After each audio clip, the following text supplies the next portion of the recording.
Hello friends, today we are going to discuss about economic survey।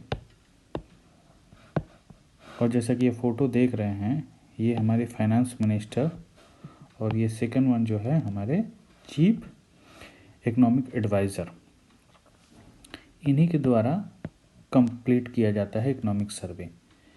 Economic survey का importance क्या है, अब हम क्यों पढ़ रहे हैं? इम्पोर्टेंस इसका ये है कि कोई भी कॉम्पिटिटिव एग्ज़ाम हो, स्पेशली सिविल सर्विसेज, इसमें से क्वेश्चन आने ही आने हैं। इकोनॉमिक्स अगर सिलेबस में है तो इकोनॉमिक सर्वे से आने ही है।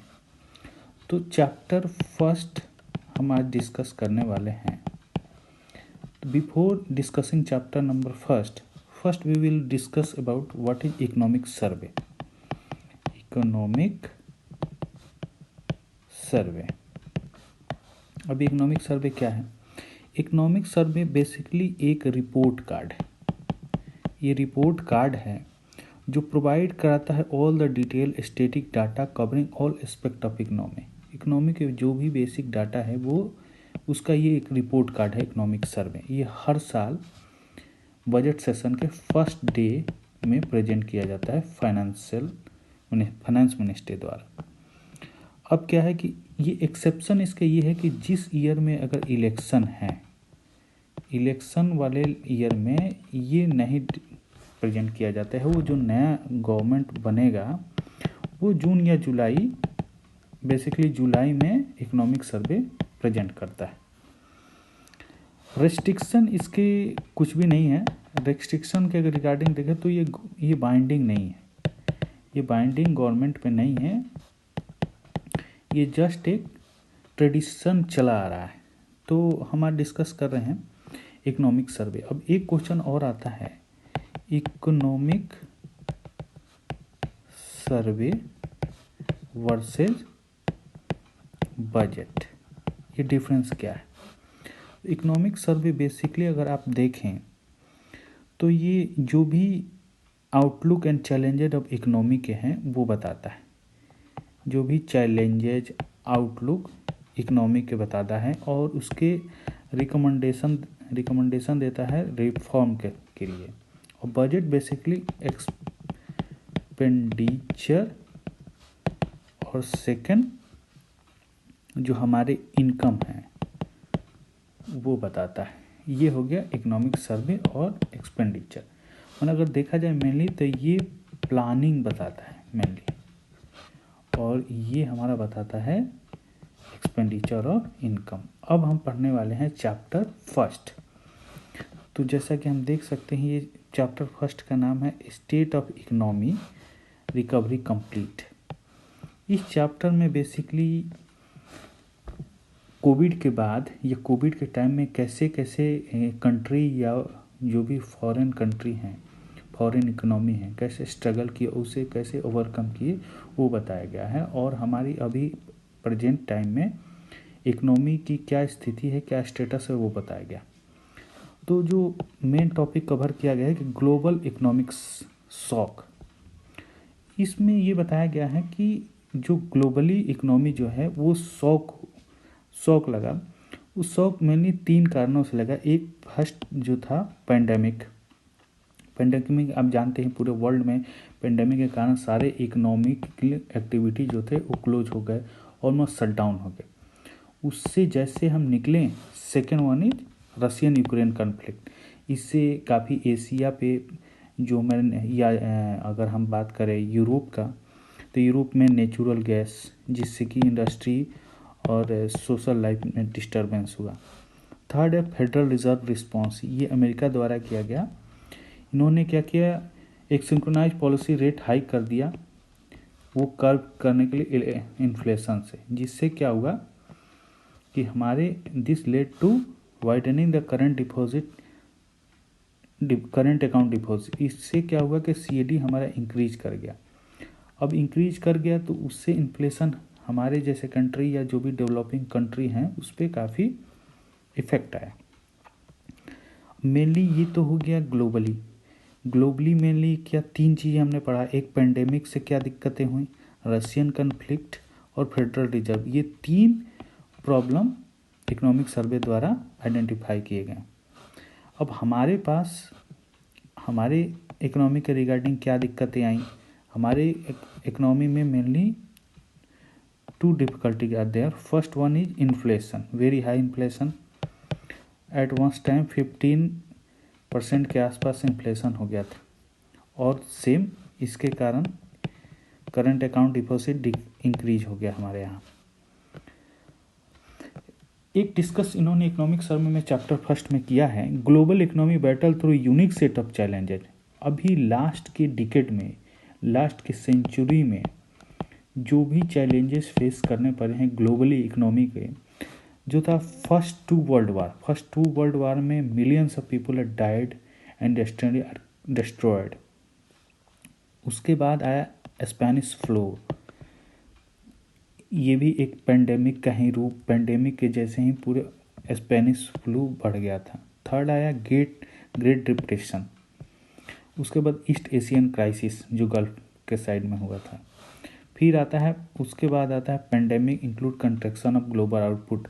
पेंडेमिक के कारण जो भी शटडाउन हुए, जो भी लॉकडाउन हुआ, उससे क्या हुआ, ग्लोबल आउटपुट कम हो गया। देन आता है रशियन यूक्रेन कॉन्फ्लिक्ट, जो कि हम प्रीवियस डिस्कस कर लिए हैं। थर्ड फेडरल रिजर्व रिस्पॉन्स, जो कि यूएस द्वारा लगाया गया, इससे CAD बढ़ गया, करेंट अकाउंट डिफिसिट। ये कुछ ग्राफ दिए गए हैं, जैसे रशियन यूक्रेन कॉन्फ्लिक्ट के कारण क्या हुआ। आप देख सकते हैं इससे काफ़ी इन्फ्लेशन इंक्रीज कर जाता है। इन्फ्लेशन से high driven by high food and energy prices. Advance economy हो या इमर्जिंग इकोनॉमी हो, दोनों साइड में इन्फ्लेशन बढ़ जाता है। Next one ji, global economic challenge led to downward revision of growth. First before war Russia और यूक्रेन ये हमारे प्रोजेक्ट किया गया था, लेकिन वार से क्या हुआ कि जो भी प्रोजेक्शन था, जो भी एस्टिमेट था, फॉरकास्ट था, उसमें क्या हुआ, कमी आ गई, रिवाइज हुआ, जिससे आप देख सकते हैं अलग अलग कंट्री के ये अलग अलग, जैसे हमारे थे एक्सपेक्टेशन था 6.8 का, बट रिवीजन के बाद 6.1 रह गया। ये क्यों, रसिया और यूक्रेन इन कॉन्फ्लिक्ट के कारण सप्लाई चेन ब्रेक हुआ, सप्लाई चेन ब्रेक, जिससे कि ग्रोथ जो क्या डाउन हो गया।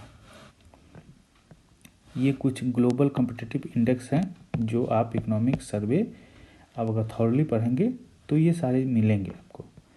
नेक्स्ट आता है कि जो भी इकोनॉमिक, अब हमारे ये डिस्कस किया गया है कि हम उससे कैसे काउंटर किए, जो भी ये प्रॉब्लम आई, जैसे रसिया यूक्रेन फर्स्ट, सेकंड आया था हमारे साथ चैलेंजेज आए थे, जैसे कोविड।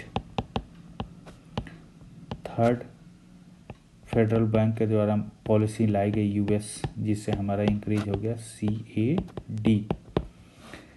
तो इन सब चैलेंजेज को काउंटर करने के लिए वो क्या क्या ड्राइवर हुए। तो फर्स्ट, गवर्नमेंट द्वारा लार्ज अमाउंट में फ्री ऑफ कॉस्ट वैक्सीनेशन। इस वैक्सीनेशन लगने से ये हुआ कि जो भी हमारे माइग्रेंट वर्कर थे वो सिटी में आ जाते हैं। देन जो भी इंडस्ट्रीज़ प्लस जो भी रियल एस्टेट्स के जो भी डेवलपमेंट शुरू हो गए, इससे क्या होता है कि प्रोडक्शन हमारा चालू हो जाता है, इकोनॉमी रन करने लगता है। फर्स्ट गवर्नमेंट द्वारा ये लिया गया स्टेप। सेकंड जो स्टेप हमारा लिया गया वो लिया जाता है कैपिटल एक्सपेंडिचर, शॉर्ट में कैपिटल एक्सपेंडिचर लिखा गया। अब सेंट्रल गवर्नमेंट द्वारा जो हमारा एक्सपेंडिचर बहुत ज़्यादा किया गया ताकि इकोनॉमी रन करे। उसके बाद आता है इंक्रीज प्राइवेट कैप्स। जैसे गवर्नमेंट ने एक्सपेंडिचर इंक्रीज किया वैसे प्राइवेट ने भी एक्सपेंडिचर इंक्रीज किया, क्योंकि अगर मनी हम जितना इन्फ्यूज करेंगे इकोनॉमी में उतना ज़्यादा इकोनॉमी रन करेगा। और एक बार साइकिल ये कंप्लीट कर गया तो ये कंटिन्यूस साइकिल चलता रहा। फिर एक स्कीम गवर्नमेंट ने emergency credit link guarantee scheme, ये स्कीम के द्वारा इंसेंटिव दिए गए। यहाँ पे आता है एक note, Indian economic growth financial 2020 has been principally led by private consumption and capital formation. Private के जो भी कंजम्पशन और कैपिटल फॉर्मेशन के द्वारा मेनली इंक्रीज करते हैं। फिर मनरेगा के द्वारा काफ़ी जो भी अनएम्प्लॉयड और विलेज साइड के थे उन्हें एम्प्लॉयमेंट दिया गया, जिससे उनको बेनिफिट हो, वो कोविड से बाहर आ सके। उसके बाद 6 आता है पीएम किसान और पीएम गरीब कल्याण योजना। इसके द्वारा काफ़ी बेनिफिट पहुंचाए गए गांव-गांव तक। एक नया टर्म इन्होंने यूज किया है, पेंट अप डिमांड।